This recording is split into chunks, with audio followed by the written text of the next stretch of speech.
Okay guys, well we got the Corvette in its new home. The guy does phenomenal body work and paint work. So she is going to be here for about a week or two and in preparation for Motorama. So guys, stay tuned.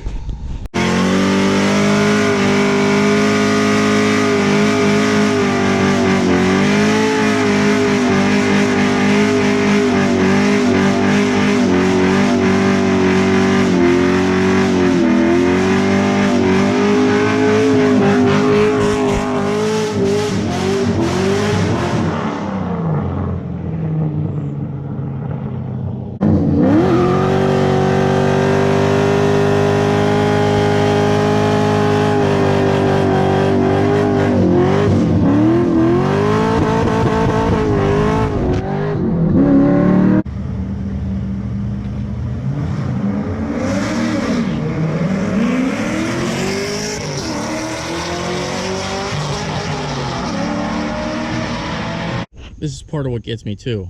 I'll be out here, the kids will be playing, and I'll just start tearing stuff apart and I'll always forget the video.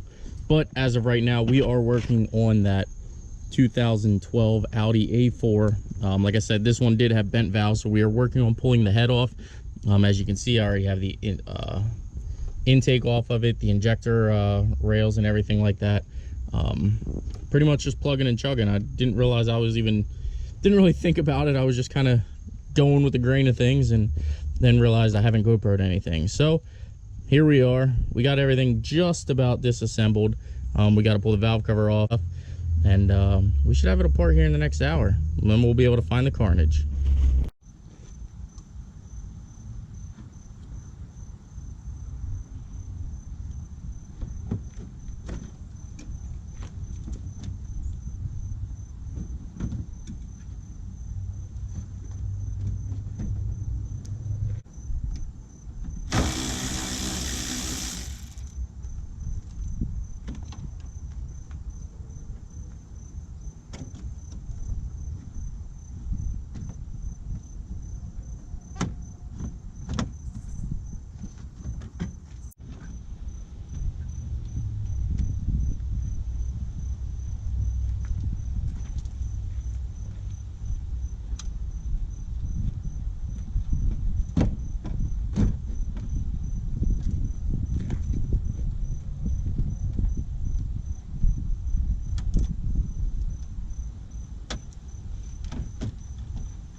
Out of there. We are plugging and chugging. Plugging and chugging.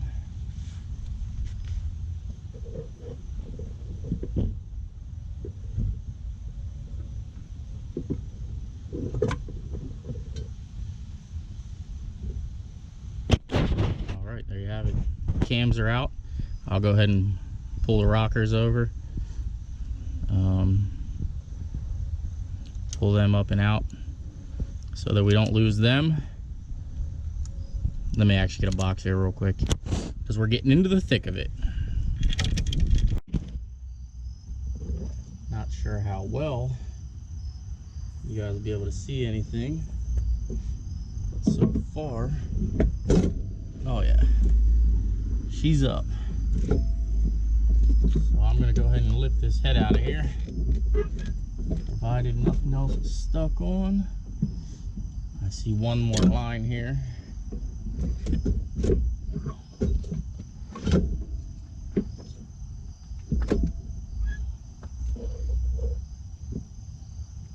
Yeah.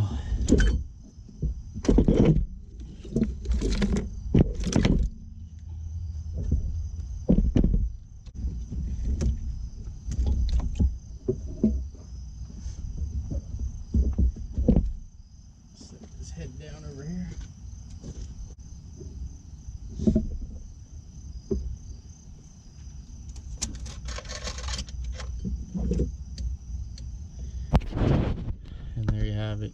You can see where it kissed all the pistons just like on the C5.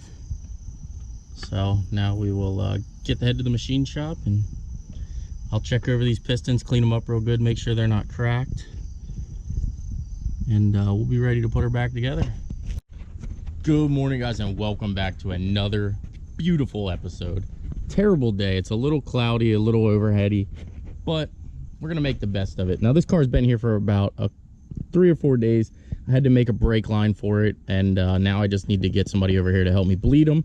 But that car is ready to go, and then we're dragging the C5 back out here and getting it rolling. Now, some of the footage that you are about to see is from me just kind of messing around, but we finally have this Audi torn apart, and we did find that the intake valves, or no, the exhaust valves, I'm sorry, have been bent. I have a picture of that I will post up, but we have the head off of here.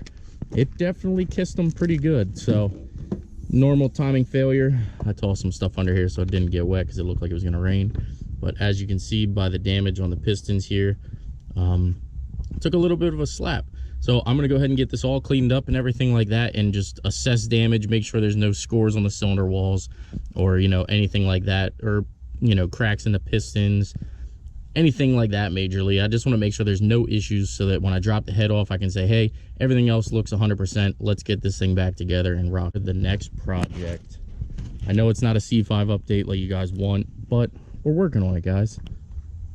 We got to get this car done here first, and this car can stay until the end. So for anybody that thinks that I'm living off, you know, this GoFundMe money or anything like that, come on, guys. Like, you should be able to tell that there's always cars in my driveway that change, things like that.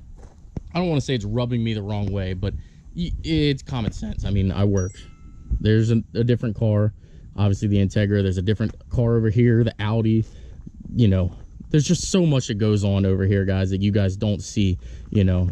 But I get it. I understand. You guys think, look, exhaust jobs we do. There's so much that I do here that you guys don't see, that I don't record. Come on, use your heads, guys. Just do a quick little update on this car here. This car came to me with a little bit of a misfire, and on here, this is actually a coil pack. You can tell it's an older model. There's actually like a tray underneath here with 2 coils that sit in it. One sits that way, then this one would sit this way. Well, I noticed that on this one, the connector was in really poor shape. I'm not sure how well you guys can see it in there, but it would wiggle back and forth and everything like that. And the coil itself, like the girl said, didn't have a misfire all the time, but sometimes it would have a misfire. Well, with the engine rocking back and forth and everything like that, it was making good and bad connections. So hopefully this addresses the issue, because I couldn't find any other issues or anything like that. I did address and straighten up a vacuum leak that was down here. Not really the best way to do it or anything like that, but it's just kind of like trial and error at this point, just to see if that, you know, helps it, resolves it, or anything like that. But we should be good to go. I'm hoping that this repair makes this car drivable and we have no more issues. So with that being said, let's hope this repair is good to go. Now, waiting for a buddy to get here so we can bleed the brakes on the Cavalier. While going back together, we stumbled across our first little problem. I had purchased ARP head studs, and well, I didn't even think about it, so I went to start reinstalling these, and those are supposed to be this bolt here, as you can tell, definitely a lot thicker. So that's not going to work for number one. Number two, this is supposed to be this bolt, which that bolt is not going to work. You would have to use this bolt to equal this bolt, and obviously then there's that one.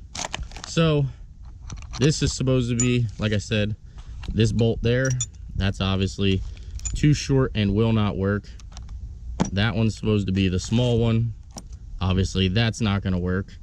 And then these are the long ones, and obviously that is not going to work. So with that being said, we had to call our buddies down at Sutliff, and they actually had a head bolt kit in stock. So we ended up picking them up. We have all the right hardware now. Definitely sucks to have to put head bolts back in it, but it's a necessary evil because we got to get this car done. So with that being said, let's get the heads and everything on. Yes, guys, I still have the LS2. 1.60. Mike's old engine.